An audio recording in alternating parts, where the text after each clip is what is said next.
What if the footsteps echoing down your hallway belonged to someone buried centuries ago? What if the cold breath on your neck wasn't yours? What if the one place you thought was safe had always belonged to her? Because at Malahide Castle, some doors never stay shut, and some souls never leave. I didn't believe in ghosts. Not then. Not even as the air shifted, and something brushed past me unseen.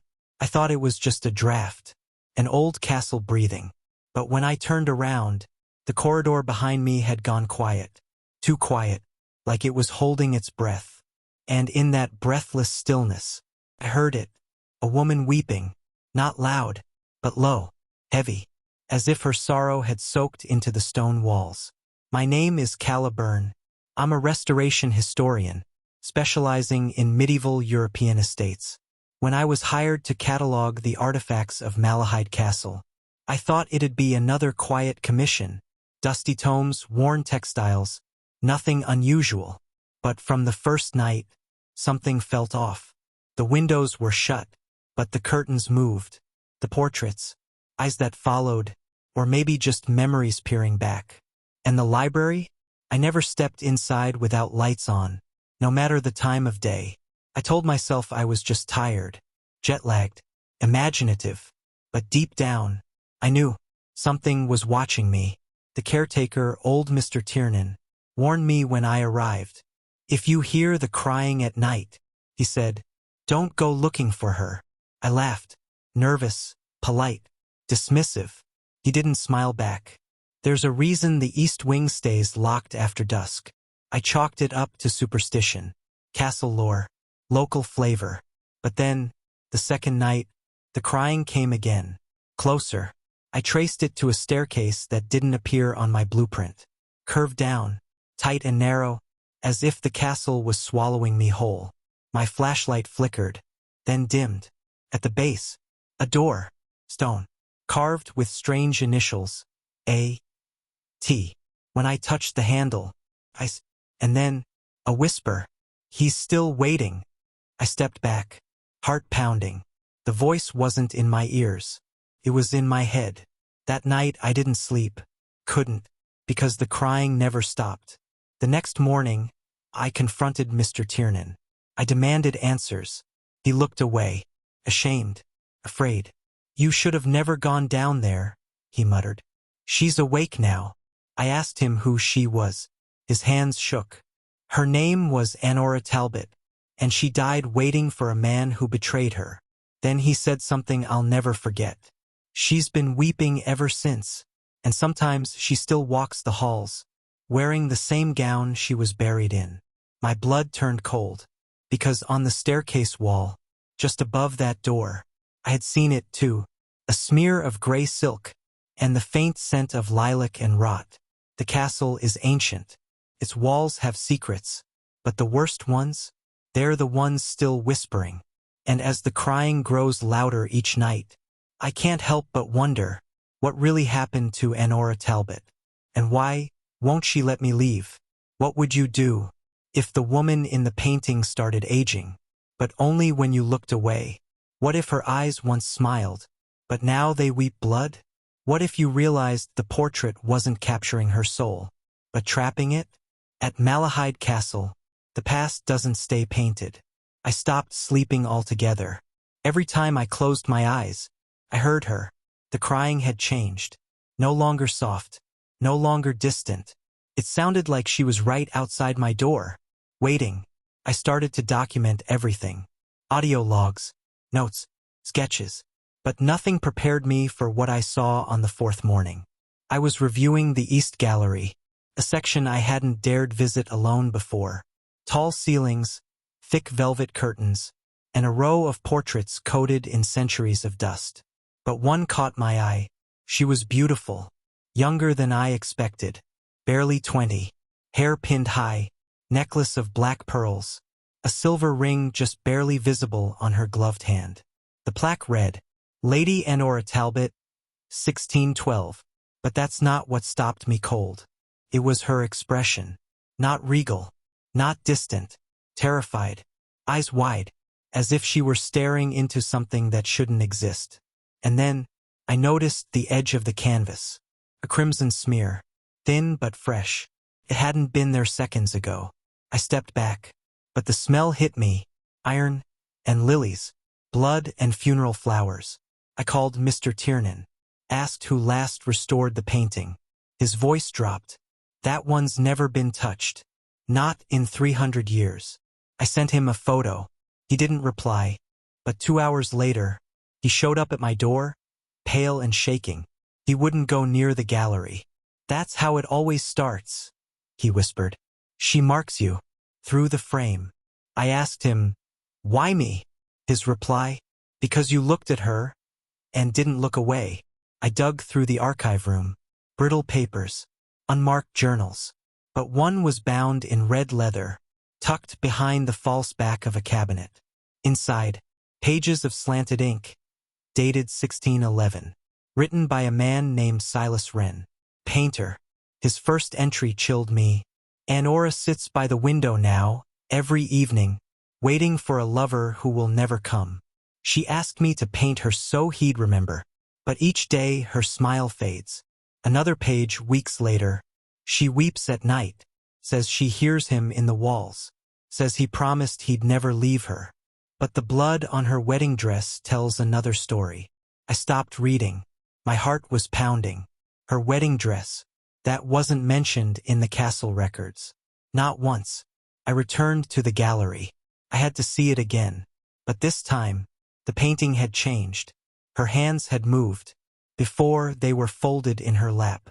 Now, they were pressed against the inside of the frame, as if she was trying to push through. And her ring? Gone. In its place, a deep, blackened groove, like it had burned off her finger. That's when the lights flickered. And for a split second, her eyes met mine. Not paint, not oil. Real, wet, watching. I stumbled back, but I didn't scream, because then I heard her whisper again. Find the ring. Before he does. I don't know who he is, but I know this much. That portrait isn't just art. It's a warning. Prison. A map. And Ora Talbot is reaching out. But from where and why, I still don't know. All I do know is I'm not alone in this castle anymore. And whoever's walking the east wing at night isn't wearing shoes. They're floating. What if the ring she was buried with wasn't buried at all? What if it never left the castle? And what if it was calling to someone? Because some love stories don't end with death. They end with possession. And now, I think he wants me to wear it. I hadn't left the castle in 4 days. The halls felt tighter, the light dimmer, and I could feel it now, the weight of her grief, the shape of her sorrow, like fingers pressing between my ribs. I tried to convince myself I was still in control, still a rational historian, still here to document the haunting, not become part of it. But Anora had other plans. She wasn't just appearing in paintings now. She was whispering into my dreams. And last night, she said 5 chilling words. The ring is still here. I returned to the journal. Silas Wren's last entries were smudged. Frantic. She no longer speaks of her fiancé. She whispers to the painting now. Says he's coming. But not as a man anymore. She begged me to hide the ring. Said it held part of him. That it burned her hand. And bled when she tried to bury it. Then, the final entry. Scrawled in red ink. I nailed it beneath the chapel floor, where no light can reach it. But I fear it's not enough. The Grey Lady is no longer Anora. She is something else now. There was a disused chapel on the southern edge of the property. No one had entered it in years. Dust lay like velvet over every surface. The altar had collapsed, and the stained glass wept in colored fragments on the floor. But at the far end, beneath a faded rug, I saw it, a ring of rusted nails, punched into the stone, like a desperate warning. I pulled them out one by one, and beneath a loose board, wrapped in rotted linen, was a small velvet box. I didn't want to open it. Every part of me screamed don't.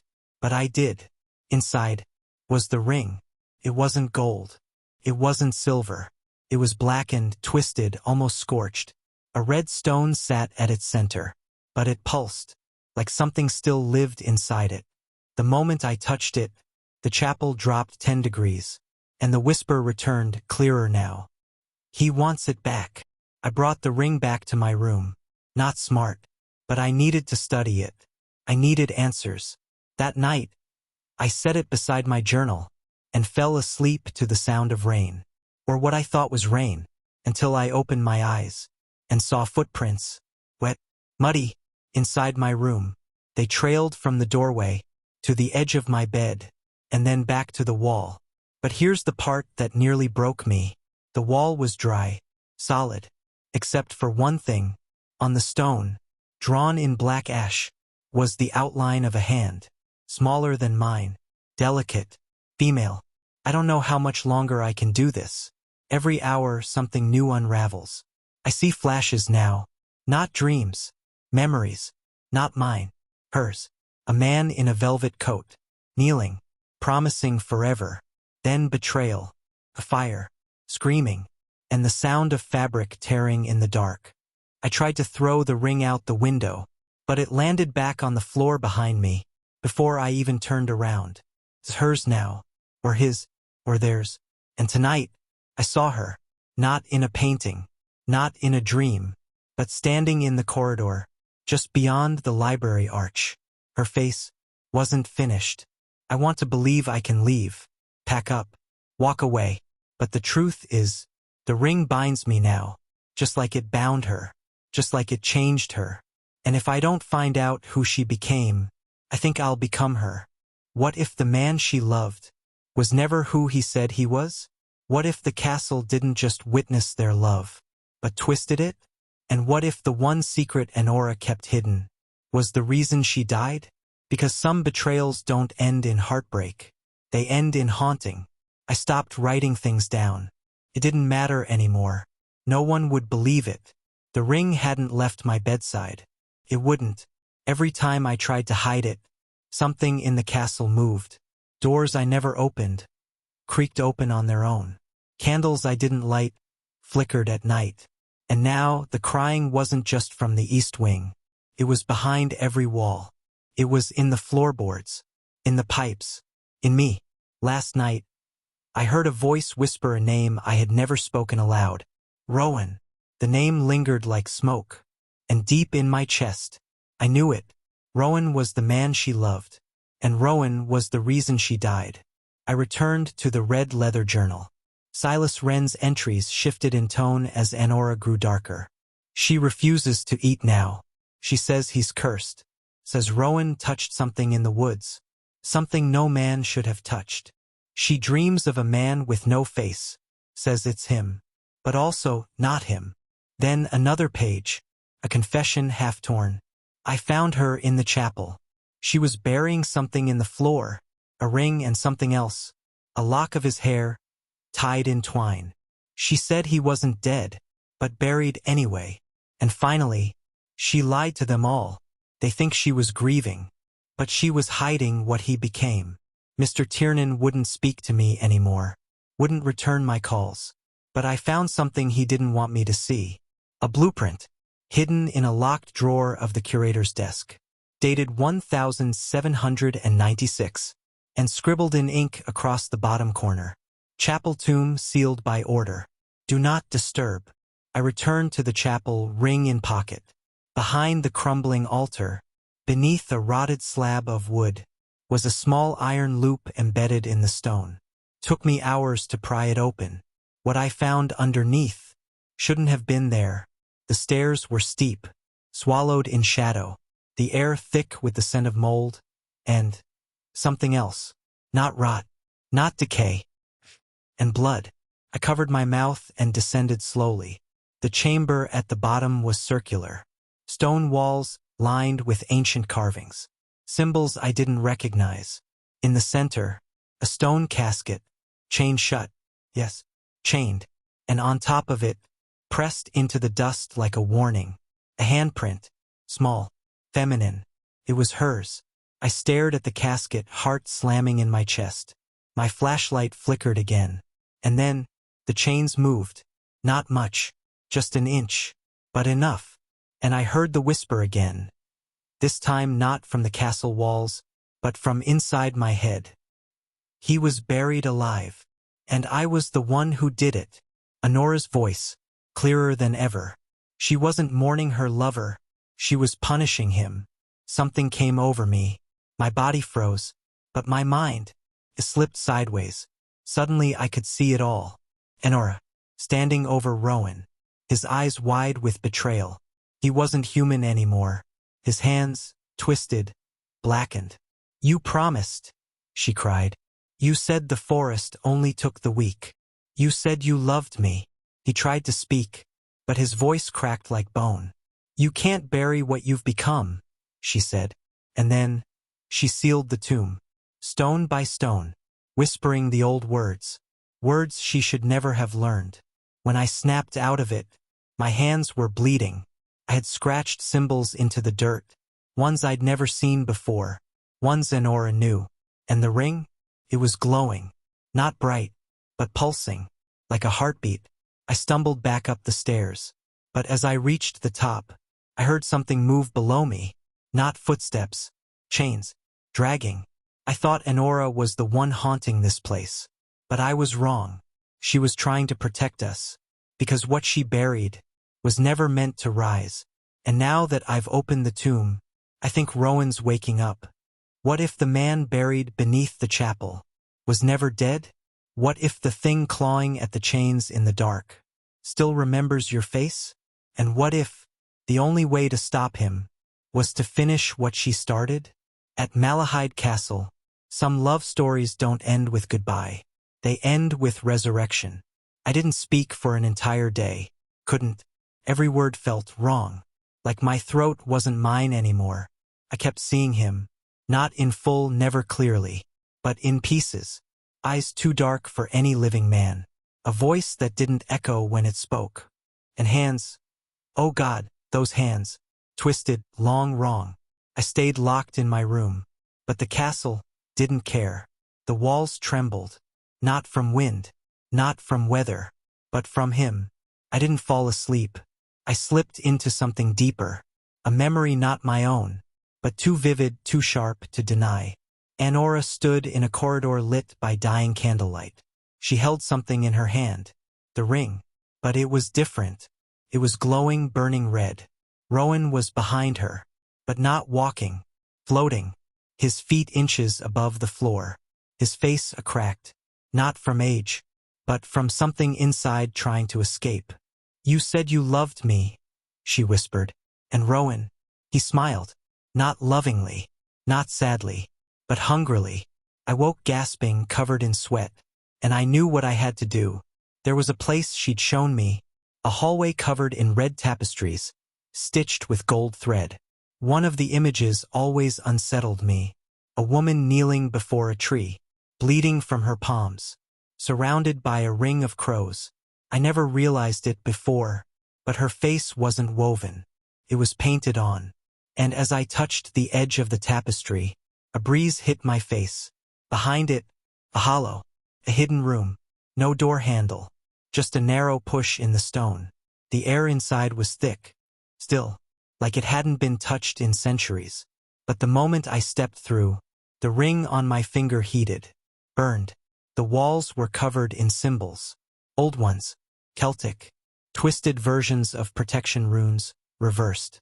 In the center of the room, a chair, and in it, a skeleton, dressed in bridal lace, tattered, blackened with age and soot. But the hands, they were chained to the arms of the chair. I fell to my knees, because I recognized the pendant still clinging to her neck. Honora, she had bound herself, not just to stop Rowan, but to hold his essence in her. There was another journal on the floor beside her, half-burned, but readable, not Silas's, Honora's. I thought love would save him, but what lives in Rowan now was born from the woods outside the castle. He went seeking power, came back with something ancient inside his skin. He tried to give it to me, through the ring. He said it would bind us forever. But I saw what forever looked like, so I sealed him in stone, and sealed myself here, so the ring could never fall into another's hands. The ink smeared at the end, But the last line was clear. If the chains rattle, it means I've failed. That night, the sound returned. But louder. The dragging. The metal scraping. And something else. A heartbeat beneath the floor. Not mine. Not human. I tried to run. But the hallway stretched longer. The lights flickered out one by one. And then, he was there. Just a shape. A tall, shadowed figure at the far end. But I knew. Rowan had woken. And he was coming for the ring. Anora didn't haunt this castle. She chained herself to it. To stop him. But now she's failing. And I'm the one holding the ring. I was supposed to study the past. Not bleed into it. But the truth is, he doesn't want Anora anymore. He wants me. Because I'm the one who let him out. What if the ring didn't just belong to the dead? It hungered for the living? What if it whispered to you in your own voice? What if it made your hands do things before your mind agreed? At Malahide Castle, the ring isn't a relic, it's a parasite, and it doesn't want to be buried. It wants to be worn. I've stopped calling this place a castle. Castles are built to protect. But this one feeds. And now I think I understand. Anora didn't just seal Rowan beneath stone. She didn't just chain herself in that room. She was containing something. Something passed through the ring. Something ancient. Older than Rowan. Older than love. And now it's in me. It started with the dreams. Then came the whispers. Then, the blackouts. Yesterday, I woke up in the chapel. No memory of walking there. Barefoot. The ring glowing on my hand. My journal torn to pieces around me. When I looked down, words had been scratched into the stone floor beneath my knees. But not with a pen. With my nails. Let him wear you like he wore me. I screamed. But the castle just echoed back the sound. Warped. Wrong. Like something beneath was laughing. I returned to the East Gallery. I had to see her face again. The painting of Anora. Once regal. Once terrified. Was different now. Her mouth was open. Screaming. And in her eyes, my reflection. Not a trick of glass. Not a trick of light. Me. And the ring was on her finger. I reached out to touch it, and the canvas rippled beneath my hand. Blood spilled from the frame. Warm. Fresh. And a voice behind me whispered, "You're wearing it backward. The smells have changed. No longer dust and mildew. Now, charred hair. Rotting roses. A metallic tang that coats my tongue like old pennies. Every time I pass a mirror, I see flickers of her. Anora. Mouth sewn shut. Eyes begging. But it's my body. My hands. My voice. This morning I found my own journal rewritten. Not in my handwriting. But in hers. You're breaking faster than I did. He'll be pleased. The memory came hard. Like drowning. Anora in her wedding gown. Walking barefoot through the woods outside Malahide. Rowan waiting at a blackened stone circle. His smile hollow. His hands burned from the inside out. He kissed her. Slipped the ring on her finger. And then, she screamed. The woods howled. The birds fell from the sky. The earth cracked beneath their feet. She'd seen it too late. Rowan had given himself to something beneath the land. And the ring was how it traveled.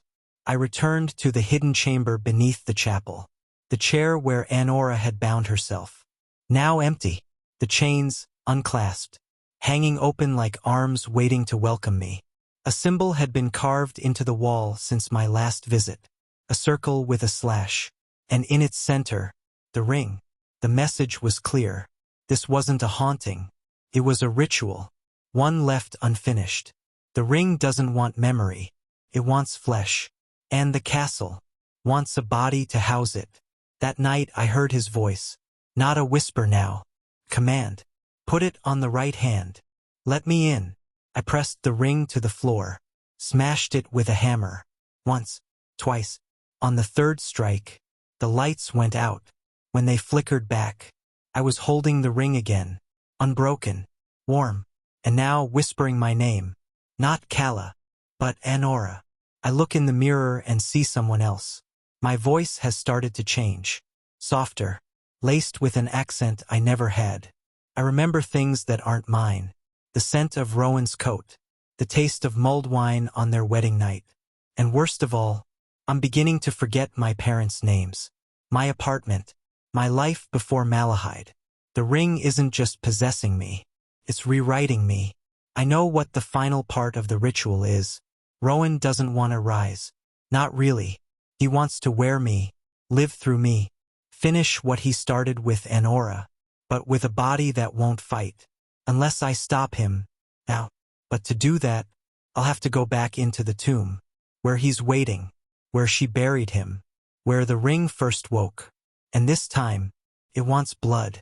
What if the only way to end the haunting was to become part of it? What if you had to bury yourself just to stop someone else from rising? And what if the last person you heard wasn't calling for help, but whispering your name from inside your own skin? This isn't a ghost story anymore. This is a possession, a ritual, a final choice. I don't remember walking to the chapel, only waking up. At the entrance to the tomb, the air was thick, like standing underwater. Every breath tasted like stone and ash. The ring pulsed on my right hand now. It burned, but I couldn't take it off. It had sunk in, beneath the skin, becoming part of me. The door groaned as I opened it. And below, in the cold, tight dark, he waited. I didn't expect him to speak, but he did. Not aloud. Through me. My mouth moved, but my mind recoiled. You found her, he said. You found the chair she sat in, the blood she left behind, the words she carved into the stone. But you never asked why she stayed. He wasn't angry. He was amused. Anora didn't bind herself to stop me. She bound herself because she couldn't let me go. I dropped to my knees.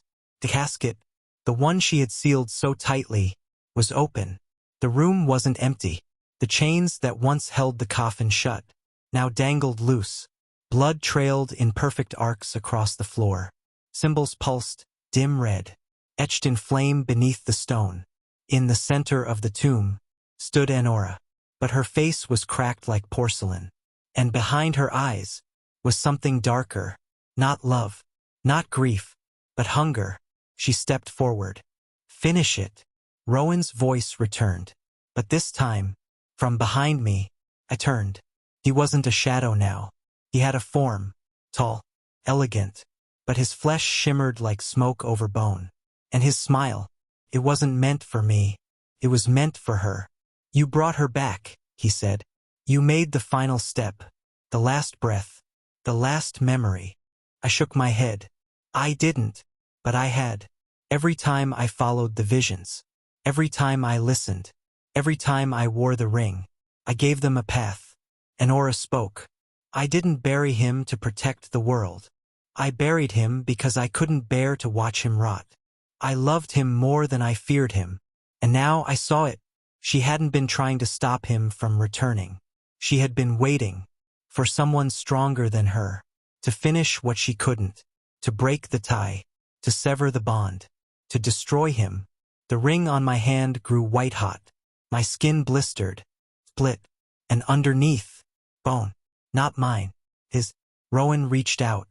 Let me finish what she couldn't. Anora stepped forward too. Or take my place and trap him forever. 2 hands, 2 fates, 1 choice. I made it.